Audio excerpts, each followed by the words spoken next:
Hi,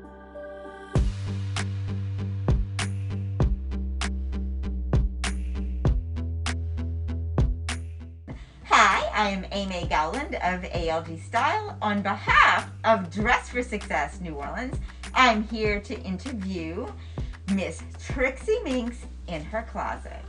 Hello. Hello.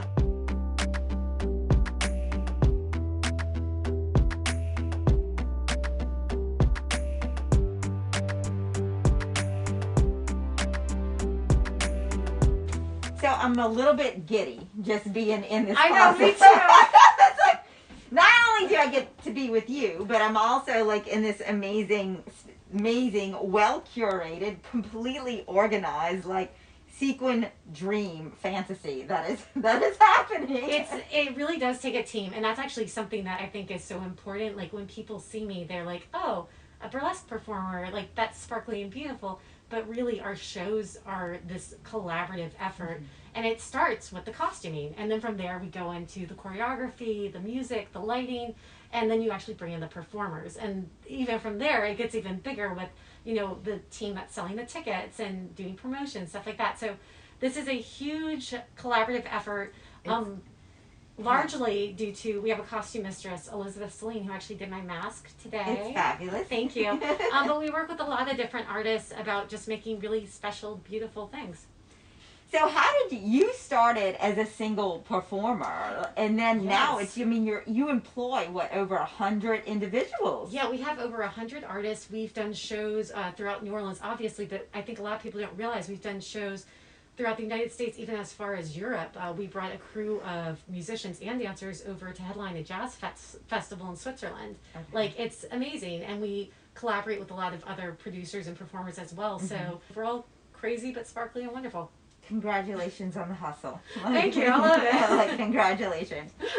So, your Trixie style. Oh, okay. How would you define Trixie style? Well, this is sort of a two-parter. Like, Trixie on the daily is, I call it soccer mom chic. I'm normally wearing leggings, sneakers, and I have a minivan, and I'm driving to rehearsals. I'm doing site inspections. I'm lifting bins and moving them and like hustling people around.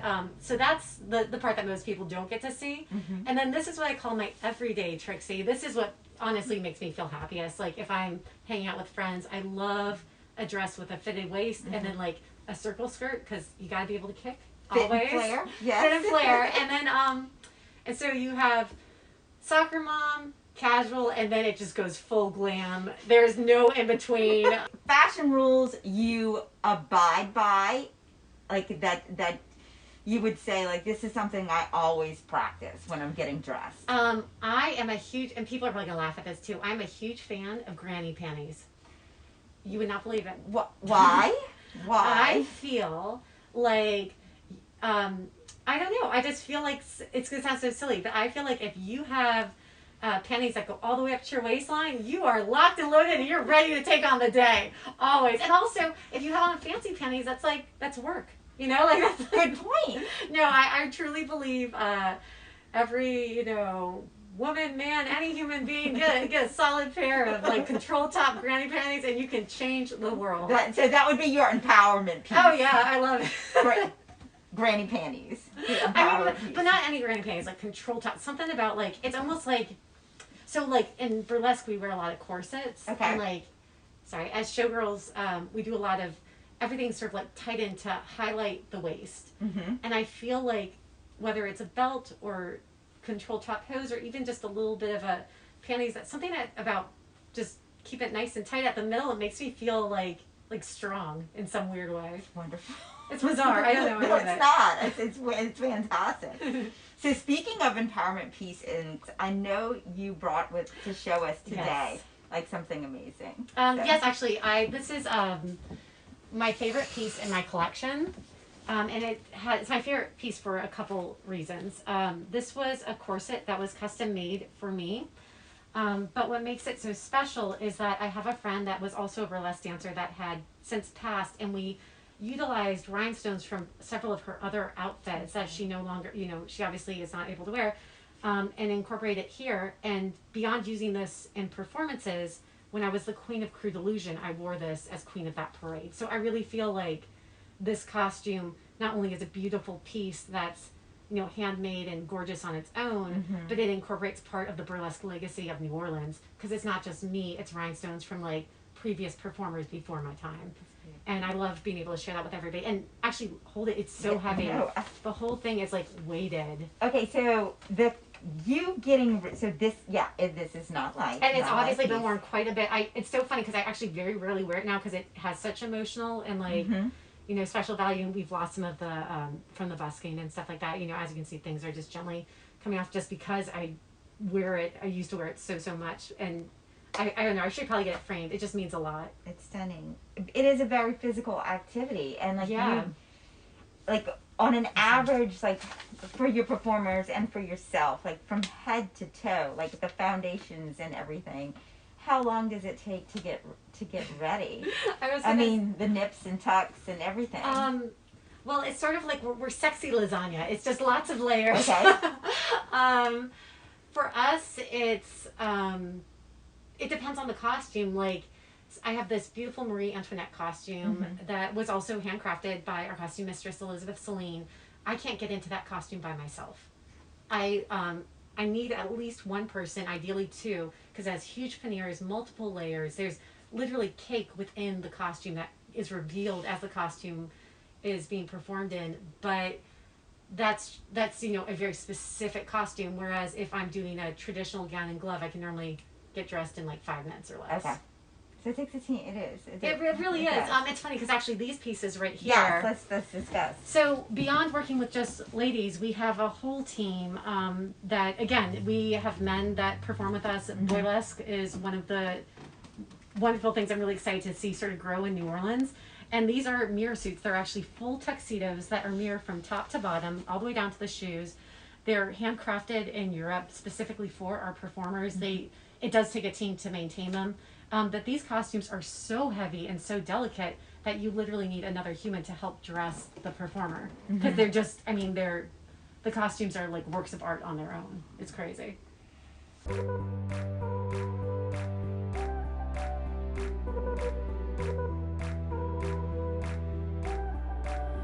Can you show us any of the little special pieces or like something amazing in this? Oh, well, actually, here, I don't know if we're going to fit, but this is my favorite thing are the feathers and the fans, which everybody loves. Okay. So if you come over here, come down to Fan Town. This is one of my favorite things. These are actually back pieces that are giant. They're similar to like Mardi Gras Indians, but they're giant showgirl back pieces in here. So you wear it and it's like it's huge. They're very beautiful. We actually store them in tutu bags, which I think is really fun. These are pheasant fans. Here, I'll pull them out here. So most people, these were very exciting to add to our collection because what most people know about are the ostrich feather fans, which obviously we have tons of those. But pheasant feathers, they move a little bit differently, like fingers. And these, we had them done in like several different colors. But what you notice is when you go up close to these, see how it's 1, 2, 3, 4? There are 4 actual bases, and each feather is individually placed on there. If you want to show. Oh my goodness. I'll go pull another set so you can see the difference. Oh, this will be a pretty one. Yeah, it's really pretty. Yeah, it's beautiful. These fans, burgundy fans, these are called staves, which that as well, but you'll see they're a lot thinner as compared to the pheasant ones. And these two, they're each individually attached. And this is a single ply fan, but you can actually double up the feathers. It's just then the fans become so heavy, and it's a specialty skill or act for somebody to be able, because the weight of this isn't hard at all for somebody to pick up, but once you catch the wind and start moving with it, it's like a sailboat. Like then it becomes a little bit more, and you'll start to feel the muscles in your forearms right here working. Then I'm going to show you one other type of fan. It's just going to keep coming. You're not going to know. And so this is a single base fan right here. And then these were actually the very first pair of fans we started with 15 years ago. Okay. These were made by a member of the Shemshemettes, who was the original burlesque troupe as part of the neo-burlesque movement in the early aughts. And so what we did here is that we took a piece of like foam board, that you can use anything really, it doesn't matter. And the feathers, this is a double ply fan, so you can see how it's actually thicker. Yeah. The feathers are closer together. Yeah, but it's sandwiched in. The problem with this is that here, You also, it's a harder grip, so there's a limited, I mean, you can still do a lot of the same stuff, but it's harder to manipulate this, in my opinion, than this. Okay. And then also with this, you can do fun things like pop it and pull it back, whereas this, it's always going to be open. Okay. But just even holding them with your hands, here I have a lot more use of my fingers to be able to control the movement, whereas here, it has to sort of, it goes from a handheld like this to one that's like this. Okay. It's crazy. I prefer these, and they also travel better. But again, this is like, it comes down to, you would not believe how many times I've gotten stopped in the airport being like, ma'am, what are you doing?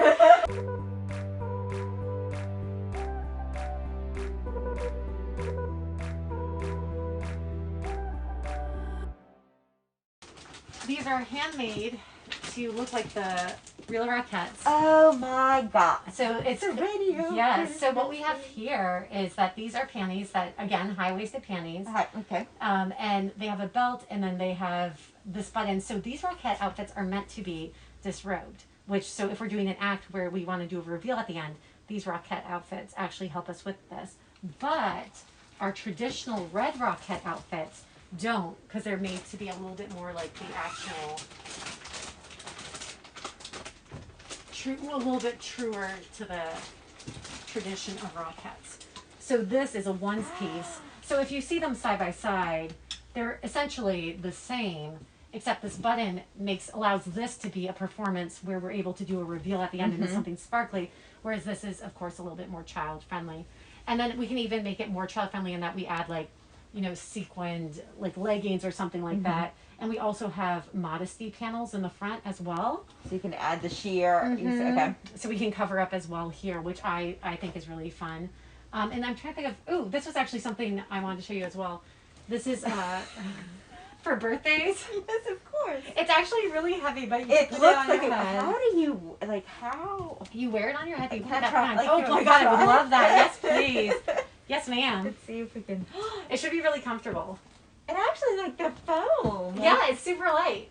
So, but the cool thing about this is we actually have a gold cake that we pop out of in the same designer. So this meshes into the cake? I've actually never done it, but you could do that. I normally like it's the cake, and then you cup your Oh my god, I love that idea. Oh yeah. I love that idea. You just inspired a new idea. No, I love that idea because normally when I wear that, or when I put somebody else in that, I put them in a champagne glass. Oh well, yeah. Well, because why not? Yeah. I mean, yeah. But we have a giant cake that was decorated by the same person who did this headpiece, and now I'm gonna have to put somebody in that hat in the cake. The headpieces really are not only works of art, but true, interesting, from a physics perspective as well. You can look on the inside as well, and you can see there's layers, but there's the back part of this. That's what I wanted everyone to see, how. It's not just a headband. It's literally, it's almost like a skull cap where there's boning here and here. And you don't see it, but there's actually a little bit of metal, I believe, in there as the base to just really strengthen it. But then, of course, there's foam so that it doesn't hurt the performer. But isn't it fun? The sprinkles are my favorite part. No, I love the detail. The attention to detail is fantastic.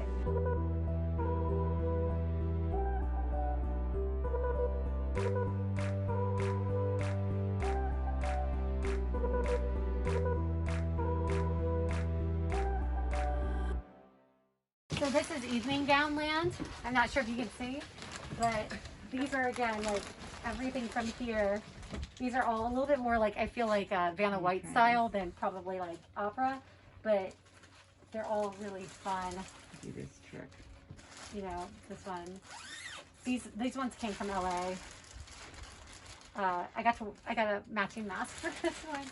And then I'm trying to think of what else is in, again, it's all almost drag queen style, just ridiculously glitz, out of control. This is a fur trim sequin jacket. It's not real fur, faux, but it goes all the way down to the floor. It's crazy. I mean, it's out of control. So you can actually hide an entire outfit underneath this, wear this over, and then do a reveal, and nobody would ever see what you were wearing underneath. So a lot of times we'll have a performer wear this, and then pop, all of a sudden she's in a pink, tutu or whatever. It doesn't matter. It's very exciting. Oh, these are fun too. 1920s dresses. This one, in particular I really like, but it's so heavy. My arms hurt. This one's all done with glass beading. It's heavy. All the sparkly ones are really heavy.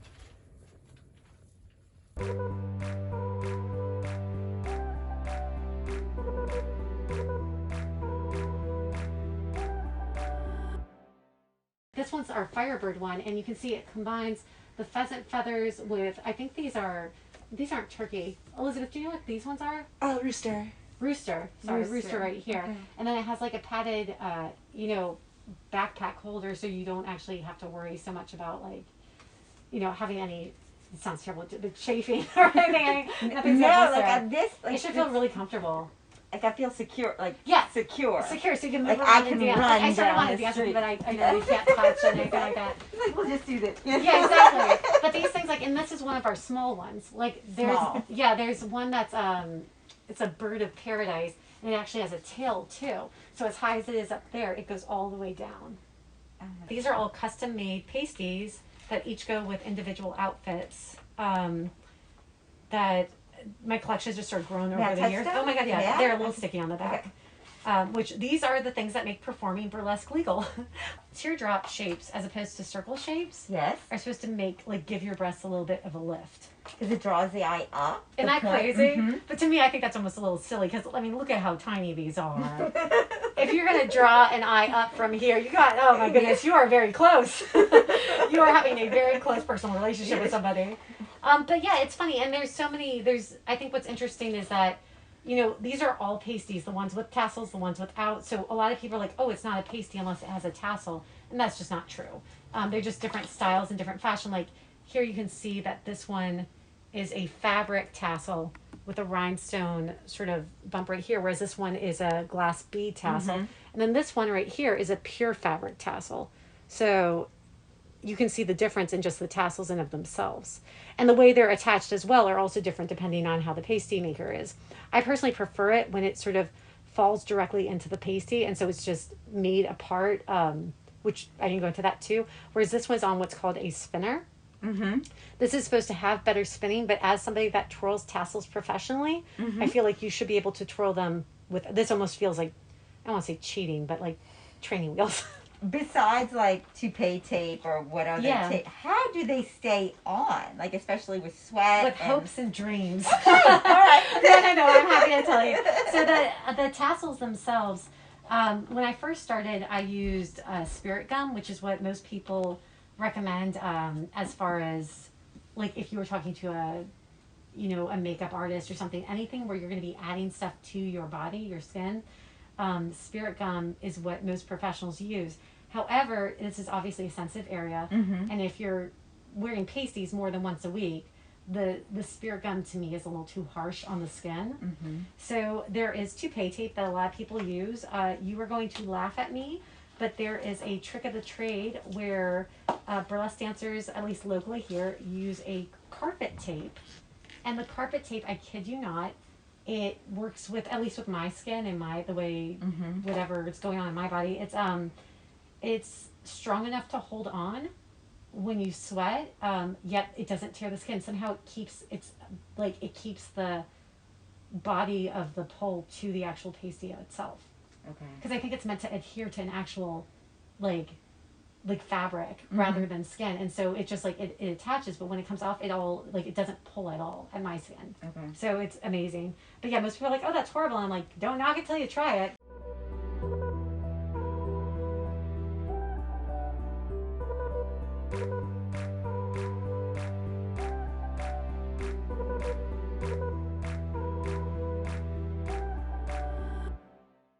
Yeah, it's it really takes a team, and I think that's sort of one thing I'd like to leave you with is that, I would love whatever your preconceived ideas or about anything in life, please see a burlesque show, please talk to people, please say hi, and you'll learn that it really is a lot more than just an individual disrobing. Mm-hmm. It really is a collaborative art project, which is really cool. It's stunning. Thank you. I love it. Thank you. No, thank you. Now can I dress you up? I want to dress you up. You can. I mean, I don't know what I'm going to take your time. I'm trying to figure out what I need on. Dress for Success New Orleans is grateful to the many women who have opened their closets to donate power pieces. Now we are asking you to open your wallet so that our always free programming can continue to empower local women. And with your dollar donation, vote for your favorite closet tour. The closet host who collects the most donations will be named New Orleans Best Closet on December 30th at 8 p.m. Visit bidpal.net/closet tours to donate now. Hi, I'm Trixie Minx, and please vote for me for New Orleans Best Closet.